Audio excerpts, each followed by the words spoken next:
Kembali di debat publik ketiga Pilgub Jatim 2024. Pada sesi kali ini, sesi khusus untuk calon gubernur. Mereka akan saling bertanya kepada calon gubernur lain, kemudian ditanggapi dan direspon kembali. Pertanyaan yang diberikan tidak boleh menyerang secara personal atau pribadi. Jika ada akronim, singkatan, atau istilah asing, mohon untuk dijelaskan terlebih dahulu. Dan sebagai informasi, urutan yang bertanya dan menjawab sudah kita sepakati sebelumnya. Kami mohon kepada seluruh pasangan calon bisa menuju ke podium kembali. Silakan.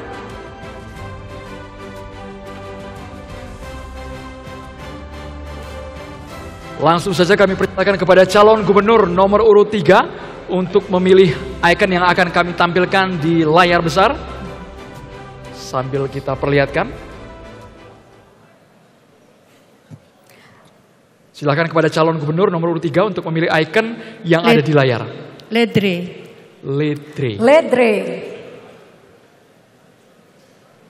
Sambil kita buka ledre, pemerataan konektivitas antar wilayah.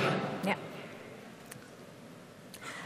Kami persilakan kepada pasangan calon nomor urut 3 untuk mengajukan pertanyaan kepada calon gubernur nomor urut 1. Waktu Anda 30 detik dimulai ketika berbicara.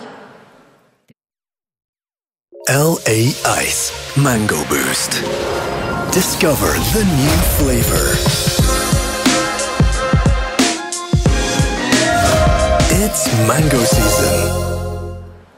Terima kasih.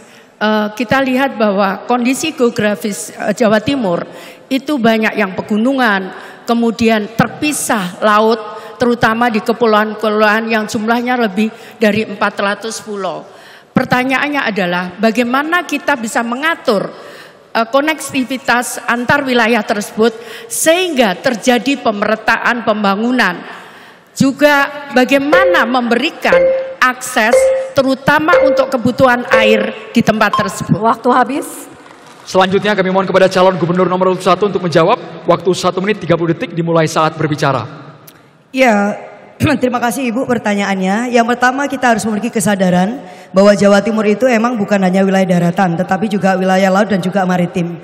Oleh karena itu bahwa konsep pembangunan di Jawa Timur harus memperhatikan daya dukung infrastruktur dan juga konektivitas antara wilayah kabupaten yang memang sangat berbeda. Khusus yang terkait dengan Madura, berkali-kali kemudian kita mengatakan bahwa Madura ini yang pertama bahwa aksesibilitas yang terkait dengan transportasi itu kan masih sangat terbatas. Mulai kemudian jalan darat apalagi kemudian lautnya. Makanya saya kemudian pernah dapat cerita Ibu bahwa ada di sana itu pelabuhan yang konon dibangun oleh gubernur tetapi ternyata kapalnya nggak ada. Maka karena itu kita akan memastikan ada pelabuhan, ada kapal, ada rumah sakit, ada puskesmas, ada kemudian ambulan air. Yang berikutnya adalah kita harus menggunakan teknologi yang bisa menyuling air laut menjadi air tawar dan itu sangat mungkin dilakukan dan itu sudah dipraktekkan bahkan oleh negara-negara yang notabene adalah negara gurun. That will be happen dan yang namanya Madura pasti akan bahagia. Yang berikutnya adalah memastikan adanya KRL. Tadi sudah disampaikan oleh calon wakil gubernur saya atau wakil gubernur saya. Karena apa? Karena kita ingin membangkitkan seluruh potensi ekonomi yang ada di Madura dengan cara apa? Membangun infrastruktur yang terintegrasi sehingga ekosistem ekonomi kemudian itu bisa dibangun. Begitu juga di tempat-tempat yang lain. Intinya pemerintah Jawa Timur harus hadir untuk seluruh wilayah kabupaten kota tanpa diskriminasi dan tanpa kecuali. Terima kasih. Baik, waktu habis. Berikutnya calon gubernur nomor urut 3. Silakan untuk menanggapi. Waktu Anda 1 menit dimulai ketika berbicara. Baik, beberapa wilayah seperti Trenggalek, Pacitan, mereka terletak di gunung-gunung yang mengakibatkan lamanya perjalanan transportasi tersebut. Nah kemudian kalau kita bisa menerobos akses itu dengan terowongan itu, maka dari yang selama ini 2 jam hanya bisa ditempuh hanya 40 menit.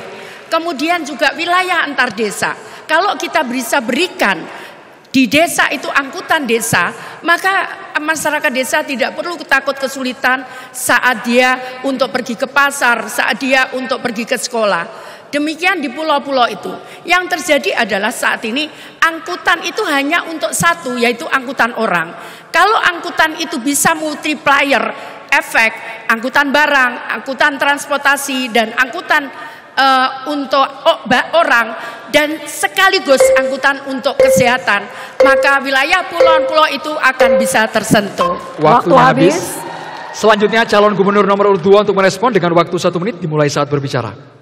Baik, terima kasih. Jadi pada dasarnya daerah-daerah yang memiliki kesulitan untuk membangun koneksitas, saya ingin menyampaikan kepada kita semua supaya kita bisa berterima kasih bagaimana proses antara pemerintah pusat membangun koneksitas dengan Islamic Development Bank, antara Popoh dan Prigi itu 0,7 triliun. Koneksitas sudah dibangun antara Popoh dan Prigi.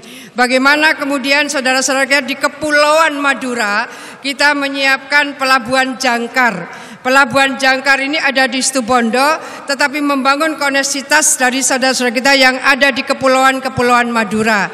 Saya ingin menyampaikan bagaimana koneksitas dari saudara kita yang ada di Masa Lembu, karena terlampau jauh kalau bangunan ekonomi dengan Sumeneb, maka kita bangun koneksitas dengan Kalimantan Selatan.